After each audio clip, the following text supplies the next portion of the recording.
हरे कृष्ण कृष्ण कृष्ण हरे हरे।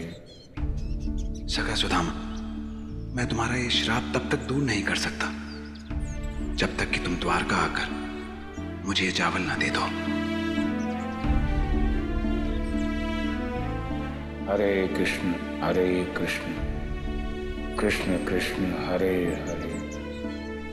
क्योंकि उस लक्कड़हारिन काकी ने तुम्हारे श्राप को दूर करने का यही एक मार्ग बताया है। काकी, आपने श्राप दिया था उन चोरों को और श्राप लग गया मेरे सखा सुदामा को।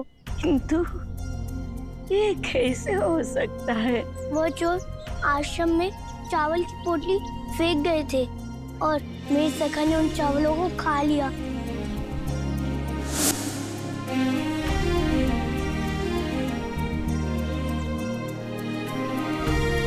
ये मुझसे कैसा अनर्थ हो गया?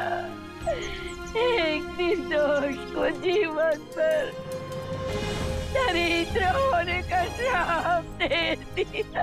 काकी, अब आप ही हैं जो श्राप को दूर कर सकती हैं। आप जो कहेंगी वो मैं करूँगा।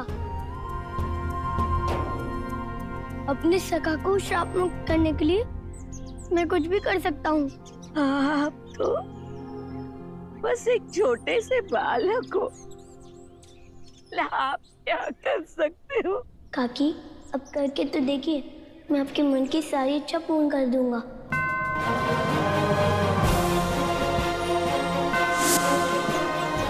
क्या आप इसके बदले मुझे आपकी लकड़ियाँ दे सकती हैं?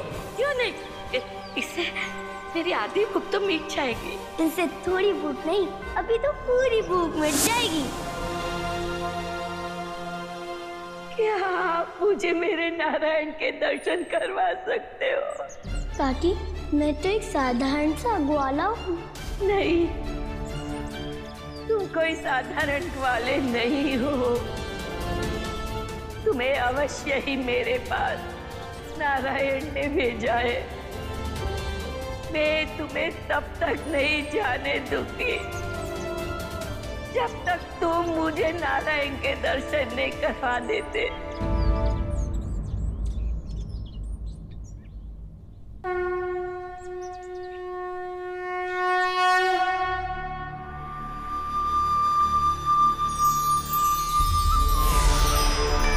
काकी, आंखें खोलिए।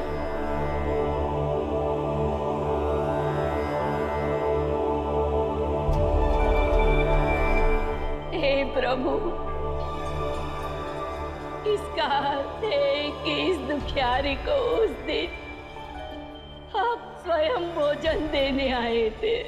काकी, मैं अपने भक्तों की पुकार कभी अनसुना नहीं करता। मैं धन्य हो गई प्रभु, धन्य हो गई। आपके दर्शन करके मेरे जीवन के सारे दुख, सारे संताप मिट गए। मेरे जीवन की सारी इच्छाएं पूर्ण हो गई प्रभु। काकी, मैंने अपना वचन पूर्ण किया। अब आप भी मेरे सखा को श्राप मुक्त कर दीजिए। हे नारायण, आप तो जानते हो कि दिया गया श्राप वापस नहीं लिया जा सकता, पर भविष्य में जब भी आपका सखा सुदामा आपके धाम चावल लेकर आएंगे और उनके चावल का आप भोग लगाएंगे तो उनका श्राप स्वयं ही समाप्त हो जाएगा प्रभु।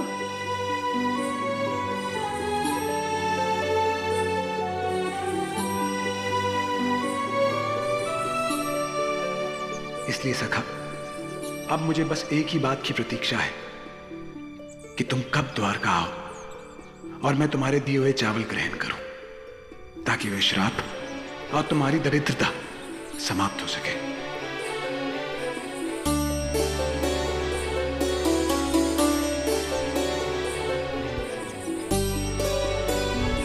अरे मित्र, अब तक तुम यहीं हो, गए नहीं? तो तुम्हारी भक्ति में स्वयं को भूल गया। अब आज्ञा चाहता हूं। जय श्री कृष्ण। जय श्री कृष्ण।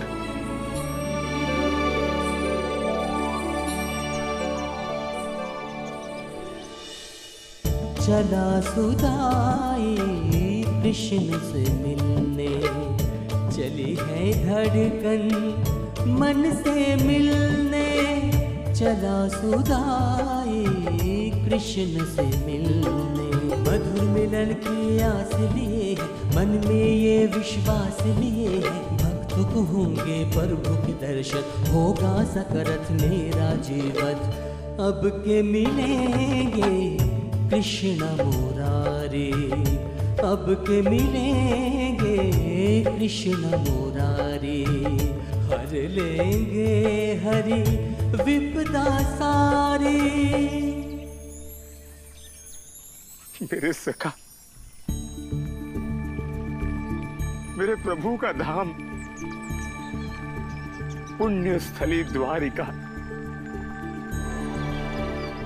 मैं आ रहा हूं सखा। तुम्हारा सुदामा तुम्हारे दर्शन के लिए आ रहा है।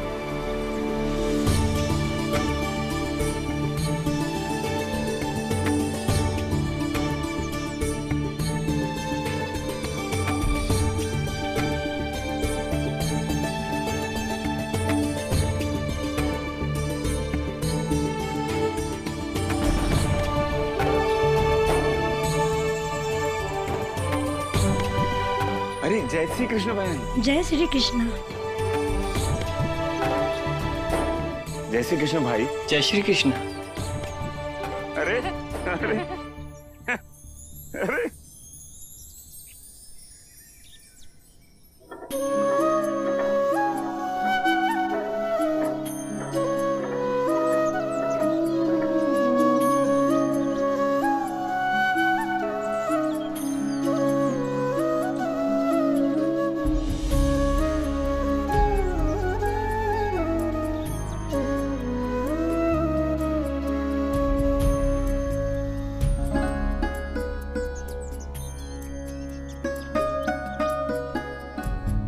ऐसा लगता है जैसे धरती पर स्वर्ग उतर आया हो।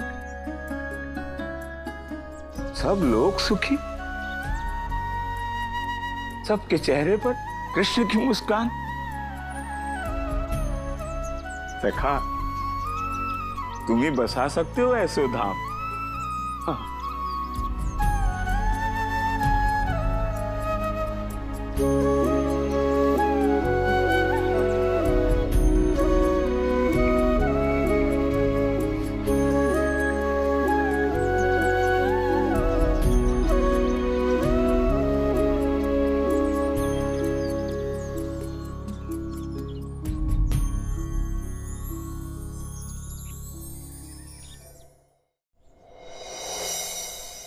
अरे भाई, क्या आप लोग बता सकते हैं श्री कृष्ण का घर कहाँ है? क्यों नहीं ब्राह्मण देव, ये तो द्वारका नगरी है।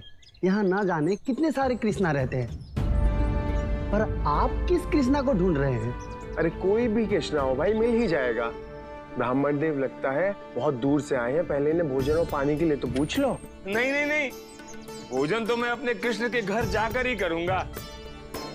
वो क्या है ना, जब तक मैं अपने हाथ से उन्हें खिला नहीं लेता वो स्वयं खाते भी तो नहीं ना। ओहो, आप वो नटखट कृष्ण की बात कर रहे हैं? हाँ, वो तो अपने मैया को बहुत ही परेशान करते हैं। वो अपने मैया के गोद से नीचे भी नहीं उतरते। नहीं नहीं, आप समझे नहीं। मेरा कृष्ण मेरा सखा है, मेरे जितना ही है। मुझसे थोड़ा सा छोटा होगा, पर उसे बड़ा हुए तो बहुत समय हो गया। अरे आप कहीं गोपाल कृष्णा की तो बात नहीं कर रहे? हाँ हाँ कुछ लोग मेरे कृष्णा को गोपाल भी कहते हैं। अरे बंधु, इधर सुनिए। आपने आने में बहुत देर कर दी, वो तो परसों ही चल बसे।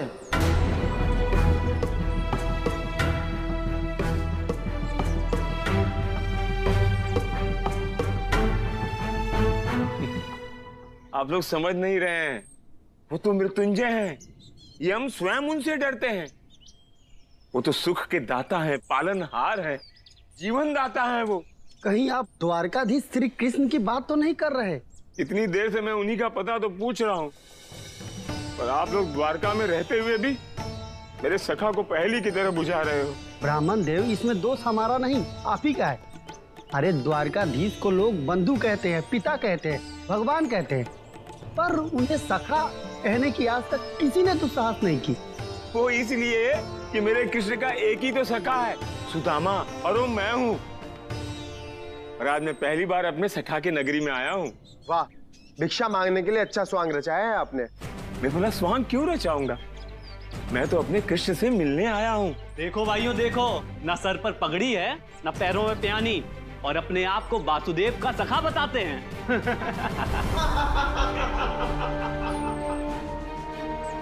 आप लोग मेरी सहायता करें या ना करें, किंतु मैं अपने सखा का घर ढूंढ ही लूंगा। जय श्री कृष्ण। अरे सुनिए तो, श्री किशन जी के परम मित्र सुदामा जी, आप किस राज्य के राजा हैं ये तो बताते जाइए।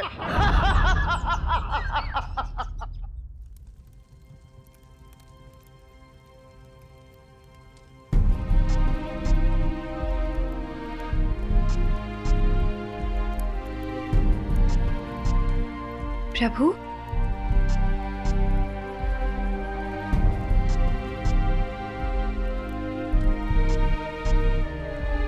क्या बात है प्रभु?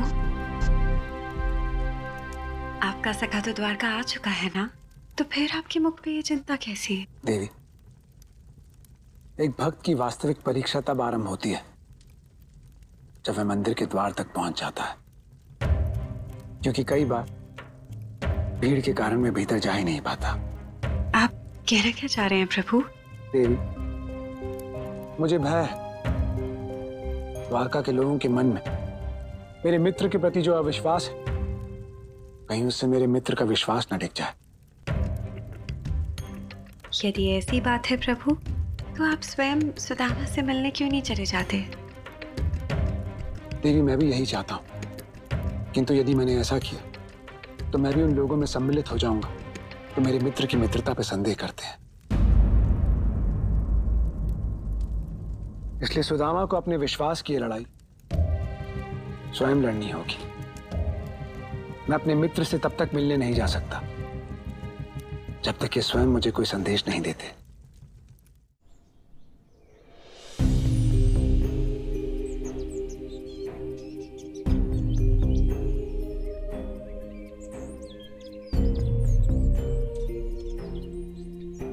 समझ में नहीं आ रहा कहाँ जाऊं, किससे पूछूं। मैं नहीं चाहता कि मेरे कारण कोई मेरे सखा कृष्ण का उपहास करे।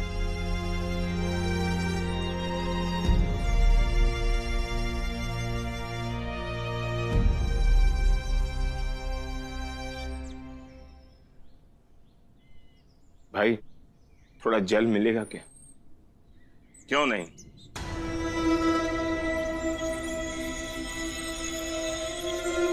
तुम क्या करो? सोचा नहीं था कि इस द्वारिका में भी अपमान सहना पड़ेगा, इसलिए तुमसे निवेदन करने आया हूं कि बहुत हो गया, अब चलो, लौट चलो इस द्वारिका से। द्वारका वाले क्या जाने मेरे और मेरे सखा की मिताई, इसलिए लोग चाहे कुछ भी कहे, मैं मेरे सखा को मिले बिना नहीं जाऊंगा। देखो सुदामा, मित्रता समान लोगों में होती है। मुझ में भी कृष्ण है और मेरे सखा में भी कृष्ण है। इससे बड़ी क्या समानता हो सकती है दो सखाओं में? तनिक देखो अपने आप को, फटे वस्त्र, दीनहीन रूप, क्या सबके समक्ष अपना सखा कहने में द्वारकाधीश को लज्जा नहीं आएगी? बचपन में मेरे सखा कृष्ण कहते थे, सुदामा मुझे गर्व है कि तुम मेरे सखा हो। भला अब उन्हें क्यों लज्जित होना पड़ेगा मेरे कारण?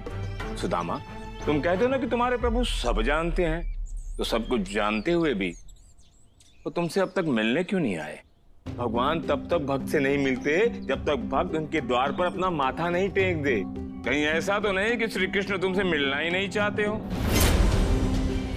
और इसीलिए तुम्हारा इतना अपमान होने पर भी वो तुमसे मिलने नहीं आए?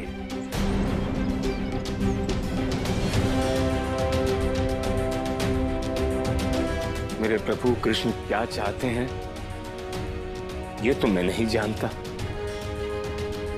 किंतु मैं क्या चाहता हूं मैं अच्छी तरह जानता हूं। इसलिए चाहे जो कुछ भी हो जाए, मैं अपने सखा कृष्ण को मिले बिना लौटूंगा नहीं।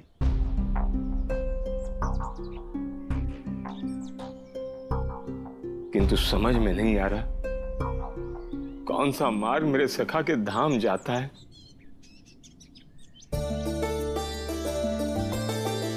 कुल संसार है कृष्ण का द्वार, कुल संसार है कृष्ण का द्वार। एक द्वार है उनका द्वार, मिले कृष्ण से मन का द्वार। पवन उन्हीं को द्वार को जाती, खुशबू उनका द्वार सजाती। फूल ये कलियां कृष्ण के द्वार, फूल ये कलियां कृष्ण के द्वार।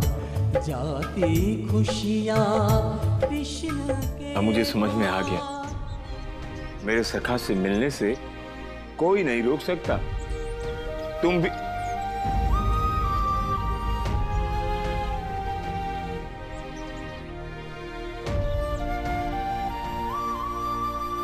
हम मेरी प्यास तो कान्हा ही बुझाएंगे। इस संसार के संचय पर तुम्हारे विश्वास की जीत हुई सुदामा। मैं जानता हूं तुमसे मिलने का सौभाग्य मुझसे कोई नहीं छीन सकता, इसलिए आ जाओ मित्र। तुम्हारे बचपन का सखा तुम्हारी प्रतीक्षा कर रहा है, आ जाओ।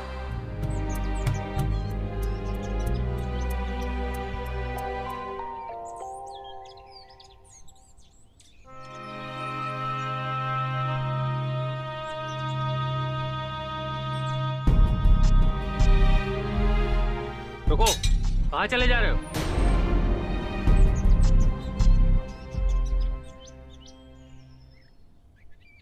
ये मेरे द्वारकाधीश का ही महल है ना?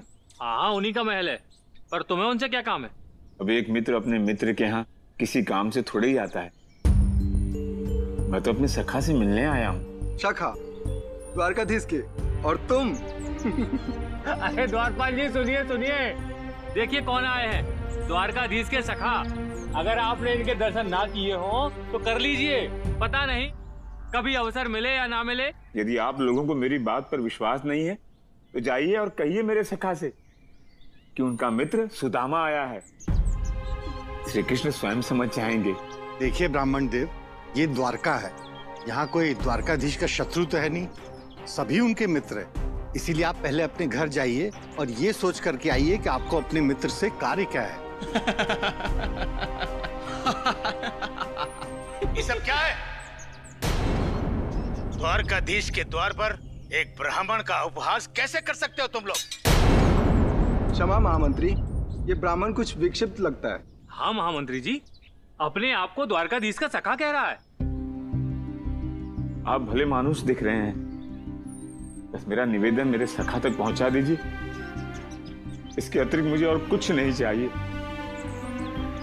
द्वारपाल जी, द्वारकाधीश का आदेश है कि जो कोई भी उनके द्वार पर आए उसकी इच्छा पूरी की जाए। ब्राह्मण देव का संदेश द्वारकाधीश तक पहुंचा दिया जाए, और यदि वो कहें तो इन्हें आदर पूर्वक भीतर ले जाया जाए। जो आगे महामंत्री जी।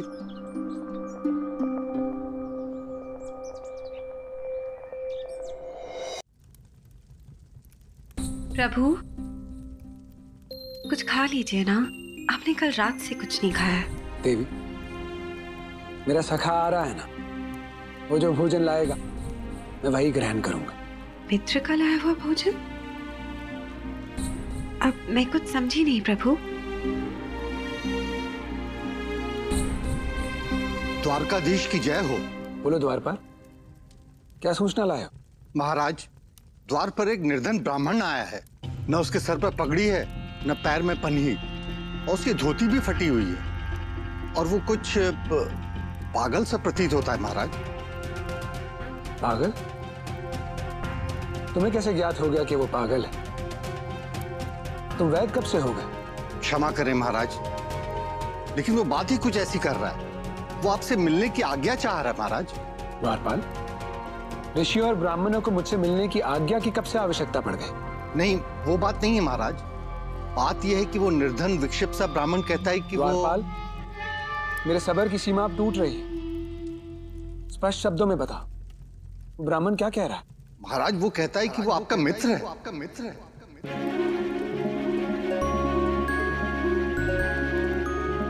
मेरा मित्र? क्या नाम बताया उसने अपना? वो अपना नाम सुदामा बताता है महाराज। सुदामा? देवी, मेरा मित्र आ गया। मेरे बचपन का सखा आ गया। सुदामा आ गया। अब प्रभु अपने चरण पादुका तो पहन ली। पहली बार प्रभु को किसी से मिलने के लिए ऐसे अपनी सुध बुध खोती देख रही हूँ। इतनी देर हो गए, वो सैनिक अभी तक आए नहीं मेरे सखा का संदेश लेकर। कुछ लोगों को कुछ काम धाम तो होता नहीं है, बस दूसरों पर दोष डालना बड़े अच्छे से आता है। द्वारका के सब लोग चकित से देख रहे हैं, आशिकत से। आगे आगे जाए सुदामा, पीछे पीछे उनके कान्हा। मन है व्याकुल, तन है घायल, हो गए क्यों कर इतने आकुल। अपनी सुध बुध बिसराए मित्र, अपनी सुध बुध बिसराए। ऐसा क्यों है समझ न आए।